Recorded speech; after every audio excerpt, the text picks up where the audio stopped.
Hey everyone, Eric Watson here, freelance writer, player of games, writer of words, recorder of videos, and tabletop role-playing aficionado. Welcome to another DM's Guild review, my written and video review series where I take a look at the adventures and supplemental material at the Dungeon Masters Guild website. For this video, I'll be reviewing the campaign adventure The Case of Whitebriar Manor, designed by Magic Missile Games for Dungeons & Dragons 5th edition. A review copy has been provided for the purposes of this review. If you enjoy my videos, consider using my affiliate links for your online shopping and supporting me via patreon.com/roguewatson. Shoutouts to Platinum patrons Joe, Will, Tiny Dancer, Manuel, Basil, Wizard, Princess, Christopher, Dave, and By Inspection. And Gold patrons RPG Papercrafts, Charming Grenade, Pretty Boy, Nima, Marcos, Dave, Vicente, Gilberto, Sean, A.K., Cert, 2B, Adam, Dead Lizard, Lounge, Sam, Aras, Lumpy Spuds, Jerome, Fatboy619, Skillinia, and Nick. Thank you all very much for your support.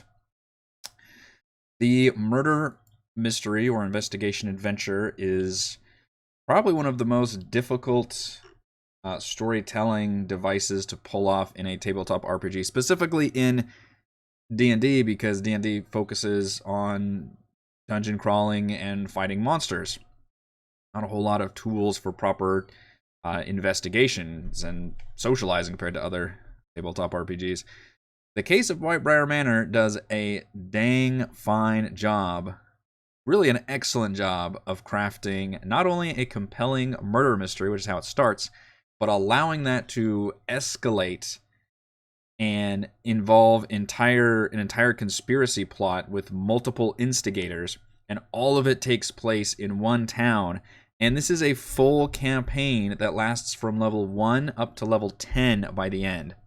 So it's a full campaign adventure, probably a bit shorter than most of the actual like full-on 5e campaign books. It would be on like the quicker end of those, but I was incredibly impressed. This might be one of my favorite products I've reviewed this year, despite it having a very mediocre, extremely weak layout. The physical, when I say physical, even though it's a digital PDF, but the actual product's presentation is bad. It's generally not great, with the exception that we do get battle maps for every major adventure location, which is impressive because, again, this is a full campaign, which means there are almost 24 battle maps. They are, unfortunately, only the grid versions are provided, which is always a pain to put those into Roll20 or some other VTTs, but we get battle maps, full color, detailed battle maps, which is awesome.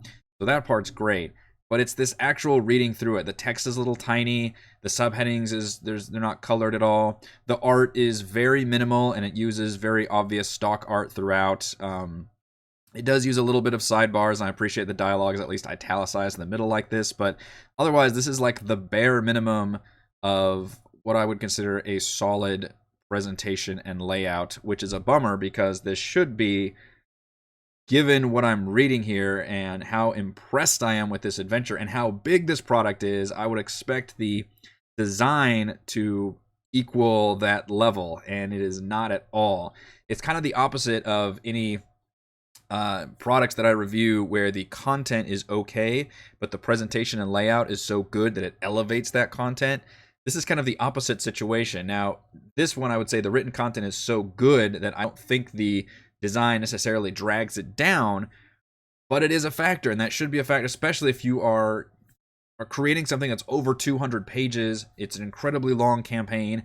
You know, your DM is going to be staring at this for months and months as your players work through this entire campaign.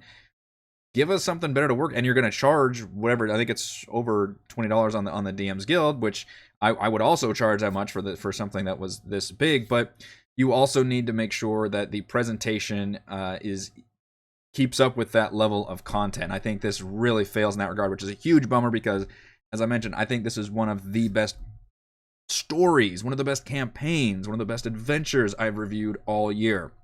It's over 200 pages, so I'm going to have to go through kind of a montage of flurry on what is involved here. This is a giant murder mystery conspiracy plot. So if you are obviously all my DM Guild reviews are full of spoilers, but this one especially, I think the story is really, really good, that if you are at all a player and interested in playing through this, please do not watch this video. Instead, tell your DM to watch this video, or just tell them to buy this product and play through it. I do want to start off with a caveat that as much as I love this adventure and everything involved in it, it is full of investigation, political intrigue. It all takes place in a single well, most of it takes place in a single city with a bunch of prominent NPCs. Obviously, you'll be leaving the city to go do some other things, but it's not like one of those, you're hopping around like Storm King's Thunder doing multiple things or even going to multiple cities.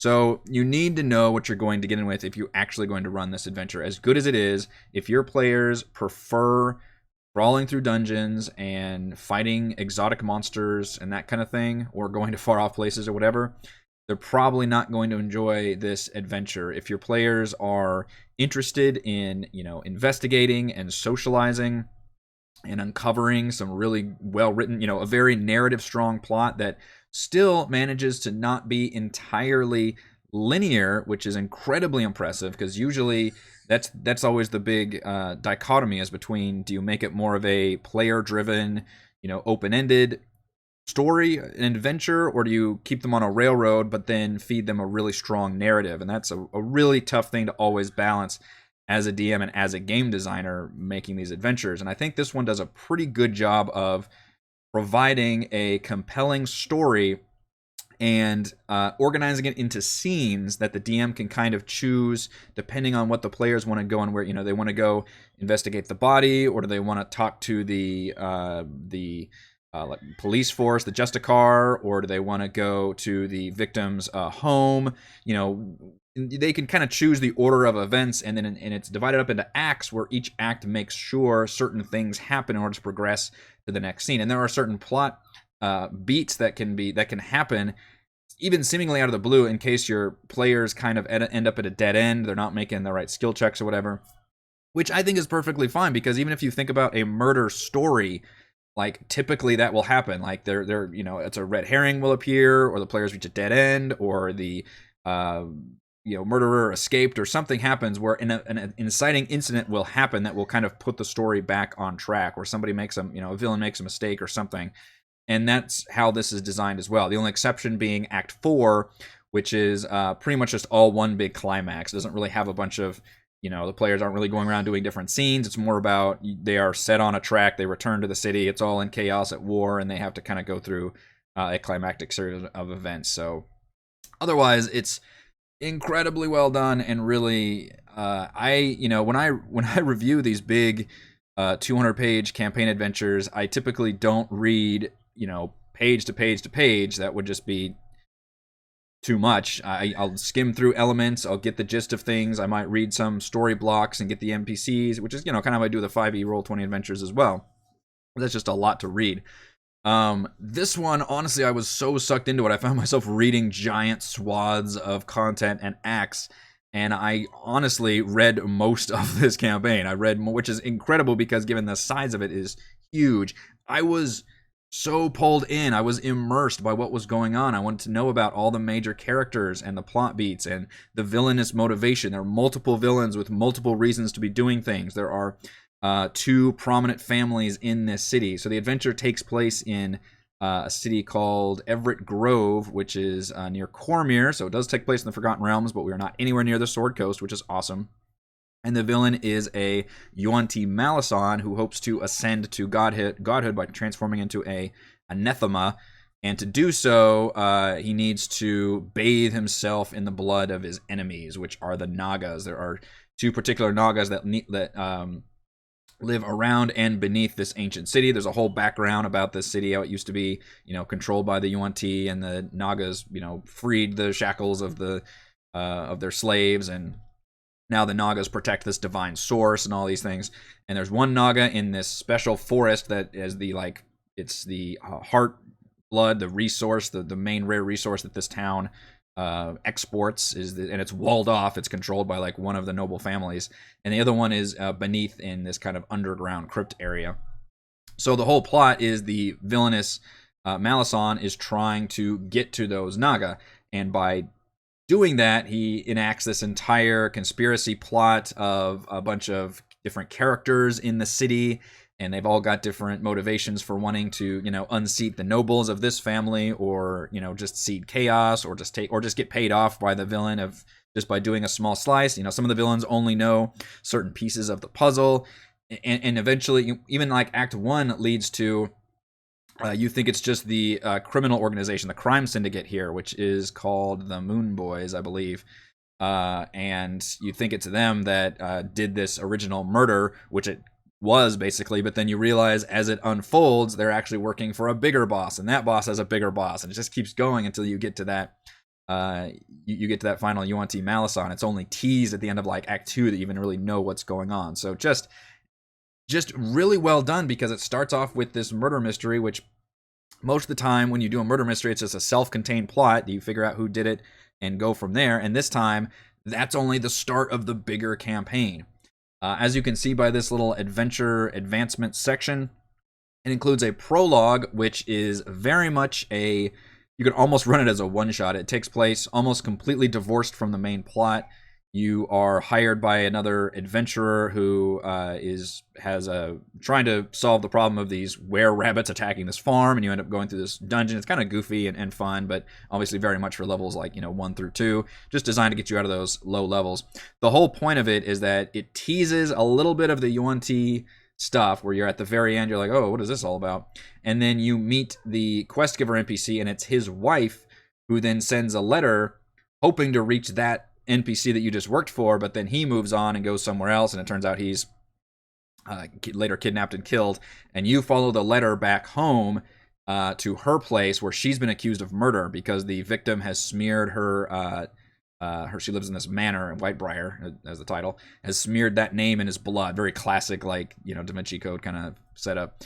And she needs help, and she was hoping to get her husband back to solve this with a bunch of people, and instead the players show up. And it's just from there, it's very exciting and compelling the way it unfolds in each act. I can kind of go through, but I really liked the initial. You can see it's only a couple pages, but it's very, very well written in terms of breaking down, okay, here's what happens in each act, here's what the players should uncover, and then here is the villainous group, which is called the Duskwood Conspiracy. You can see all the different members, and including the actual what happened with the initial murder that you should be figuring out, which is the entire plot point of, I believe, the first two acts. I believe the first two acts unfold this original murder, and then by the end of Act 2, you've learned, you kind of solved the murder plot, which was the crime syndicate, but they were, simply a part of a bigger pawn, and that leads into learning about the whole UNT plot and everything from there. So, and it also does a really, I know I'm just keep talking overall, but it's just it does a great job of having the warring families dynamic and escalating this town from being kind of like, oh man, there's a murder, to by the time you get to the end, there are multiple murders all over town, people missing, and then by the end of the campaign, you return to town after going to the UNT dungeon and realizing things are really bad, and you come back to the town, and they are just at war with one another. There's this huge violence has erupted in the town, and you have to kind of pick sides and do all this, and it does a great job of centering this campaign around a single city that makes you care about the city and the NPCs themselves. You can ally with some NPCs, you can turn some into enemies. One of them, I love this plot thread in Act 2. I know I'm jumping around, but is the caretaker, the butler of the manor that you're staying at, is resentful towards the new matriarch of the manor, the woman who's is the wife that called you there.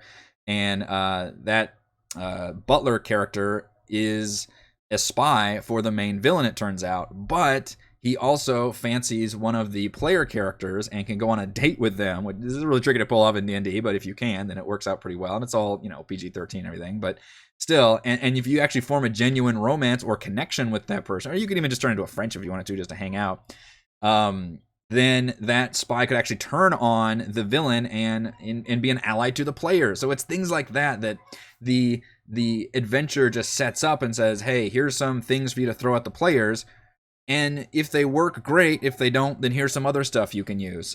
There's also I believe it's a UNT Malison, who is just like a friendly little snake that can hang out with the players, and if your players just want to be like, oh, okay, yeah, I have this little snake friend, then you can have that be the spy also that can report, because it's just a mouse on a disguise, can constantly report on what the players are doing to the villain as kind of a side gag, even though, of course, the villain's still mostly aware of what the players are doing. And then later on, you can have this big reveal towards the end climax if you manage to go that long, where this Malison, of course, transforms, and it turns out she was a UNT the whole time. So things like that you can just sprinkle in there, and just, if they work for your group, then great. And but also that's a good way to know that if things like that you can tell that aren't going to work for your group, if they're not going to respond well to things like that or engage with that stuff, then maybe you would have a hard time running this adventure. So even though I love it, it could be a hard sell, again, if your players are more interested in just kind of the hacking and slashing and combat focus of D&D, which is not a bad thing to be. Just this is the, and it's not to say this adventure does not include dungeon crawls. It does. Although I am annoyed by the fact that all of the dungeons are separated out from the rest of the campaign. Literally, it's like this Act 1, Act 2, Act 3, Act 4, and then there's adventure locations, which are all the dungeons and adventure maps. I don't like that those are separated. That'll be one of my complaints at the end. But there are dungeon crawls. There's plenty of combat here. It's just that I think this one, in the entire campaign, actually does a better job of balancing exploration, combat, and role-playing than most other campaigns, which are still mostly combat focused in terms of all the actual official campaigns, and most D&D adventures are built that way, which means if you find something that's actually more balanced, I think it feels like there's not as much combat. That's the preface I want to start with. Okay. So we get a lot of information on Everett Grove, which is the city. And yes, all the maps that you see are given as a separate zip file that are full page maps, but it's a whole breakdown, which is very good that we got this because the entire adventure takes place in the city. You might not necessarily visit all these different locations and things. The little walled actual Duskwood forest area is a major location here. The Whitebriar Manor is a major location. The Central Plaza, but we're given this full town, which is good because the entire adventure takes place here, and you need all of that information. So it's a lot of great information. Suspects and Sleuths is an awesome Dramatis Personae section where we break down all of the major NPCs, including what their jobs are, what their motivations are, what their backstories are. And there are, I think, over a dozen here that you can see. These are all the different villain members, as well as some allies, as well as just some kind of people in the middle that could go either way. So very, very cool to see that. So I'm going to kind of skip past the prologue. It's not bad. It just doesn't, it oddly doesn't have anything to do with the main plot. It's kind of one of those where, and the 5e campaign adventures do this also, where it just tries to get the players out of those low levels. It just hurries them along. It's actually a full-on dungeon crawl. Probably one of the biggest dungeon crawls of the campaign, oddly enough, is this prologue, which is going out the farm and then the Warrens and then into these tunnels and into a mine that involves this were-rabbit is layered. And then you discover basically the remains of I believe it's a Naga, and kind of the teasing of the UNT stuff. There's a really funny Queen Bee Elizabeth, the leader of the giant bees that is allied with the were-rabbit. So kind of goofy. It's a little thematically different and, as I said, mostly disconnected, except for the actual quest-giving NPCs you're working with. There are two of them. One of them is the husband who ends up getting disappearing off screen and then being killed later, kind of after the fact. And you end up working for the wife. But then there's the his partner, which is I think it's a half orc, and she ends up being a major ally that comes into play. I think in Act 2, I want to say, where she returns to the town to try to follow up on things, and then she can be one of the allies. So you do meet some important connections. You could technically, conceivably skip past this prologue if you wanted to and just start the campaign at level 3 in the city. And it even mentions the fact that, hey, if you didn't actually run that prologue, then here are ways, I believe this is, right here. Here are ways of just starting this adventure here if you wanted to. So that's an option.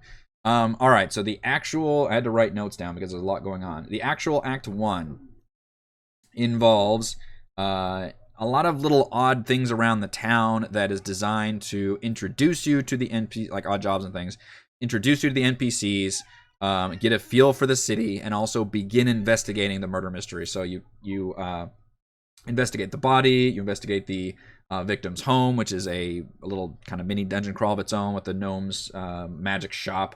You can discover that one of the head of the families is actually run by an imposter wearing a bunch of magic items. So that's something you can discover this early, or even later on, or even never discover it, and the plot's okay with that, which is why it's so well done, because none of these things are technically required. There's all kinds of different branching paths and options to get to where you need to go. You can save townsfolk from a vengeful former forest master, which is what the wife character is, her current job. And that's a good tease for the UNT. And in fact, you get to the dungeon where he's working out of, and that dungeon later comes into play in later acts as the dungeon has been excavated more. So you return there and it's been opened up more, and now you go deeper into that dungeon and discover a portal to the actual UNT home base, which is on this island off of Chult with an active volcano. And it does that really well, where you can be like, oh shoot, this whole place was actually being opened up for like an invasion.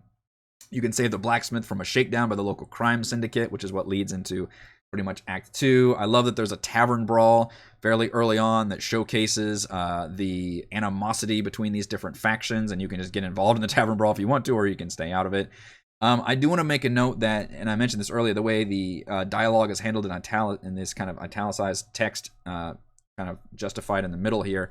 This is something that a lot of adventures lack, or if they have it, they just have it as part of these sidebars, which is like the descriptive text, and there are some dialogue in there too. But what this does is, in case you want to actually, because it's a murder mystery, you are going to be talking with a lot of NPCs, and instead of just having a bunch of like bullet points or, you know, here's what this NPC knows, this adventure actually goes a step further and gives you the actual dialogue that NPC would say, which is incredibly helpful for DMs and very flavorful and immersive, because you can see how that character acts, what they're willing to divulge, and how much, and it even separates it by a line, and you as the DM can just decide, you know, how much information do I want to give, which of these topics do I want to go into, and you can gauge that based on how much your players are warming up to this NPC, and you know, are things going well or not going well. And I just love that we're given actual lines of dialogue, multiple lines, for all of these important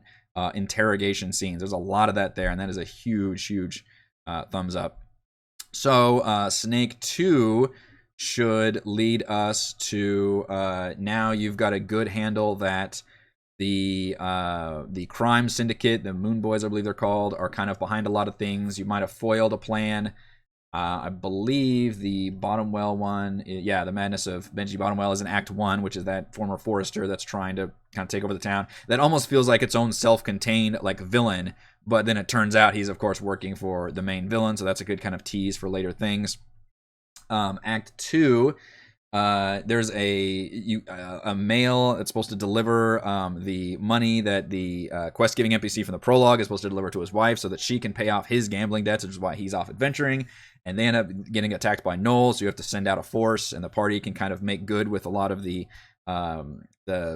important factions of the town so that you can kind of save this whole caravan and get some nice loot. You also can rescue the half-orc woman from that prologue as she arrives in town. She is captured almost in like a Looney Tunes style, where she is put in a sawmill, and she's like, it's that classic moment where she's strapped to the big cutting mechanism, and like there's a, you know, giant table saw right there, and she's on the conveyor belt going and is like warforged around. Like, it seems funny, but I think in this case it works really well, and it's a very classic scene to do, and a fun one for a D&D combat encounter to play out, because you've instantly got like, oh no, we've got things we have to do. We have to stop this thing from happening while also having a combat encounter. So that one really stood out to me as an epic moment, and you can save this NPC, which if you played the prologue, you would have that connection to, which is really cool.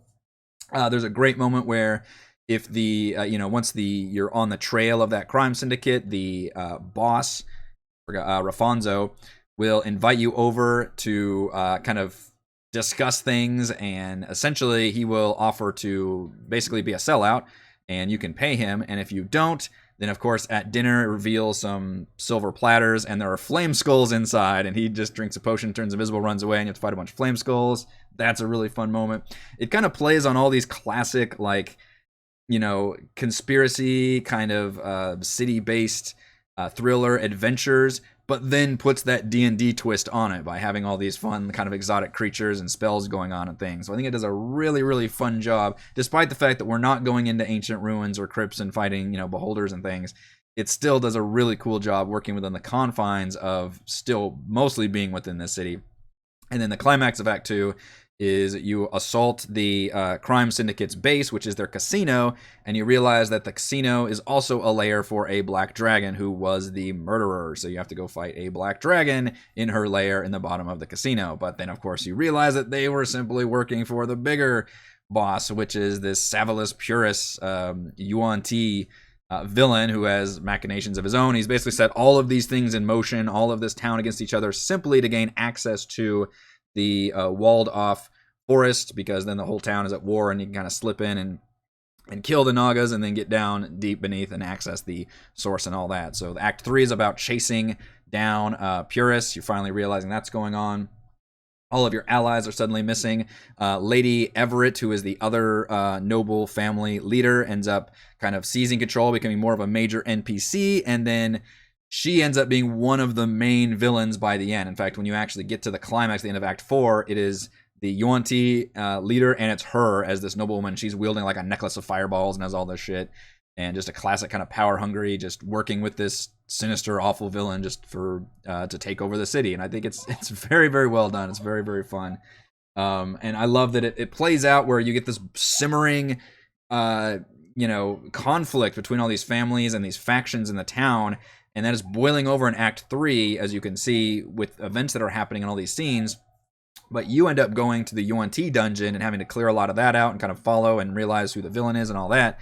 And then by the time you return to Act 4, that's when you return and the entire town has suddenly erupted into a giant battle, and there's a huge war in the walled forest area, and you're fighting, different factions and making your way through and have to discover finally the villain has actually killed. There's 2 Nagas. He's killed the first one and raised it as this bone Naga colossus you have to fight, and then you get to the second one where he will do all that in combat if he can, and then it can end with him destroying the heart and actually kind of making those steps to becoming, you foil him before he becomes the anathema, but he could still end up destroying the actual divine source and thus basically destroying this town's like economy, because it's built along this giant willow that produces this really great wood. So, and it's very likely that could happen. So even though you could save the day, this town might actually be, or the city might actually be screwed in the end. But it's so well done, as you can tell by my breathless ranting. I love this plot to death.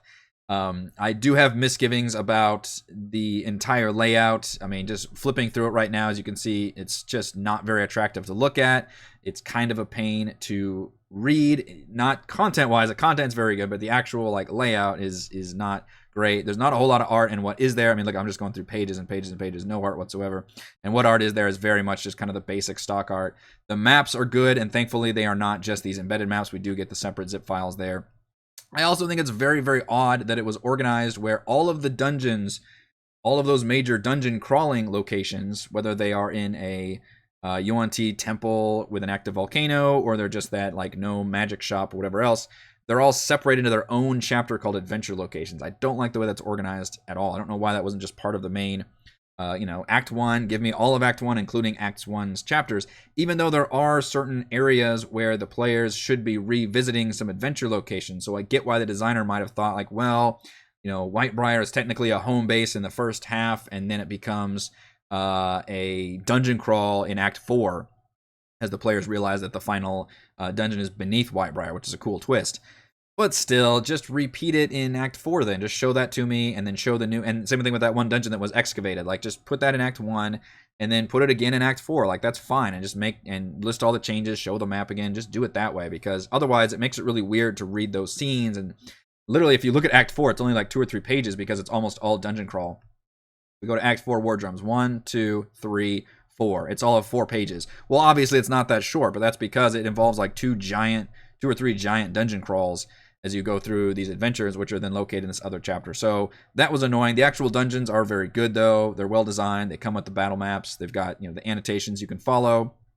It satisfied all of my combat and dungeon crawling requirements. Even though it all takes place in a city, I think we still get a lot of mileage out of basically a bunch of buildings. I said there's that sawmill with a cool thing with the classic Looney Tunes assassination attempt. That walled forest provides kind of a cool little forest dungeon crawl, because that's a big part of the city, and it makes sense that it's there. And it's a good Chekhov's gun kind of moment where you can go in here initially, and this is actually literally the initial dungeon you can see right here, and try to uncover the doppelganger, or not the doppelganger, just the disguised head of the family, and then it becomes this giant dungeon crawl later on. If I can flip through where Duskwood is.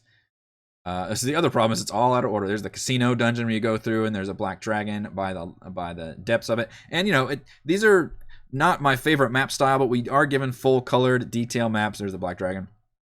Full color detailed gridded battle maps.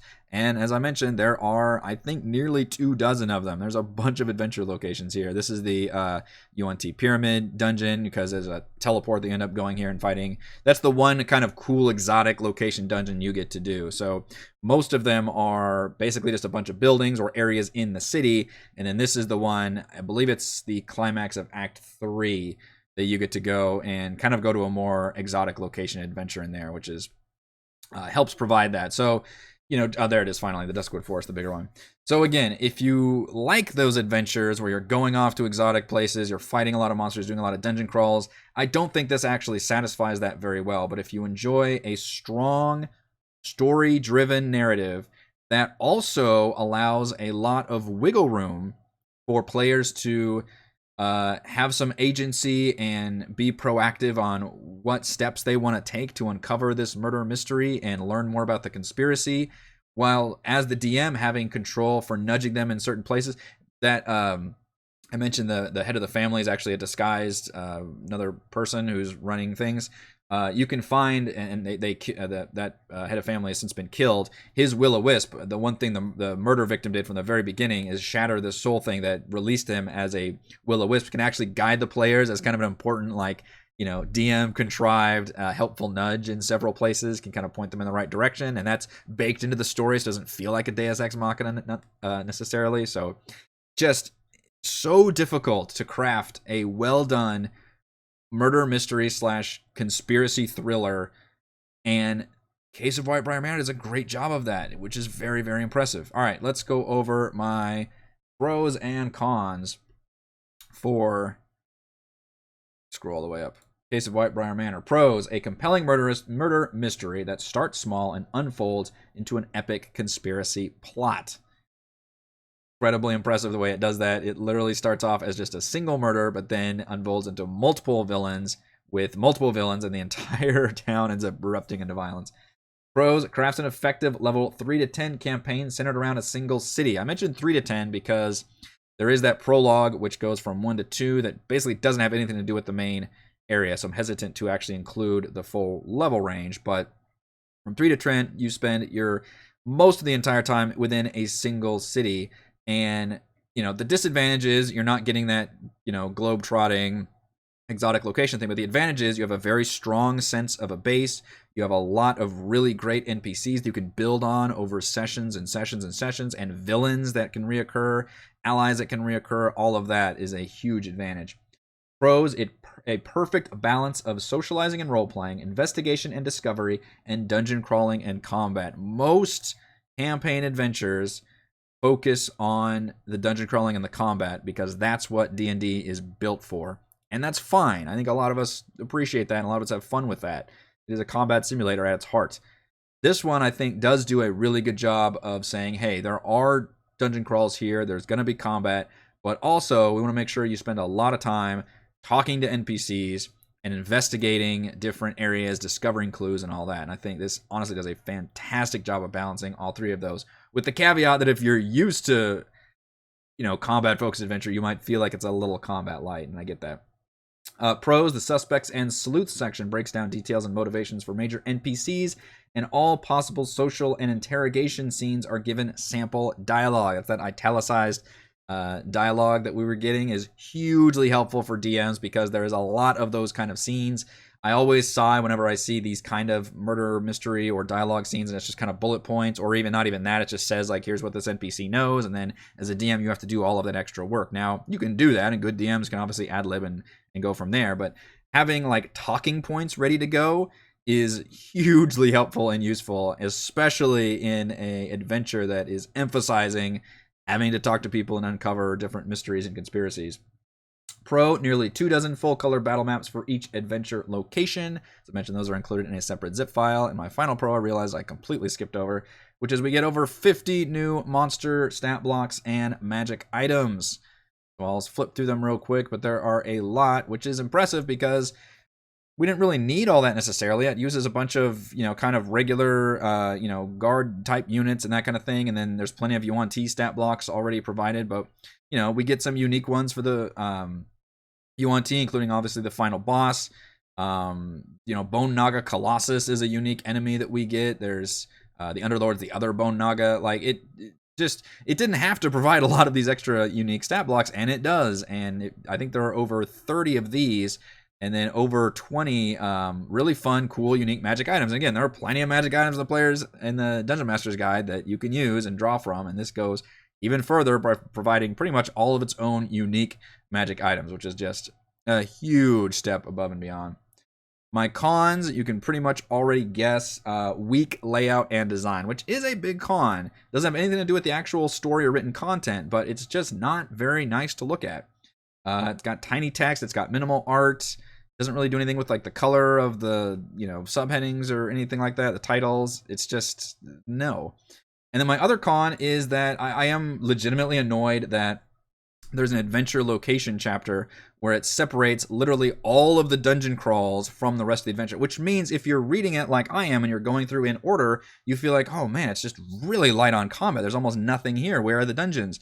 And then I've noticed that it was saying like, hey, in this chapter, see this, you know, dungeon, see this page number for the actual dungeon crawl. And you flip there and like, oh, there's an entire dungeon crawl here. Honestly, just move that into that act. And I get that there are certain areas that the player should revisit, but just include that in that second act and just say, hey, you know, you can refer to that one or even refer to that map. But I want those as part of that act structure that needs to be organized there. Don't separate out your dungeons because it just makes it look like you've got no dungeons through most of the adventure. All right, final verdict. Underneath its mediocre layout lies an intricately designed, well-written murder, mystery, and conspiracy thriller that spans a full level 1 through 10 campaign. Thank you to everyone for watching this video review. You can see my written review at roguewatson.com. You can support my work at patreon.com/roguewatson. You can follow our own D&D adventures here on my YouTube channel. Thank you.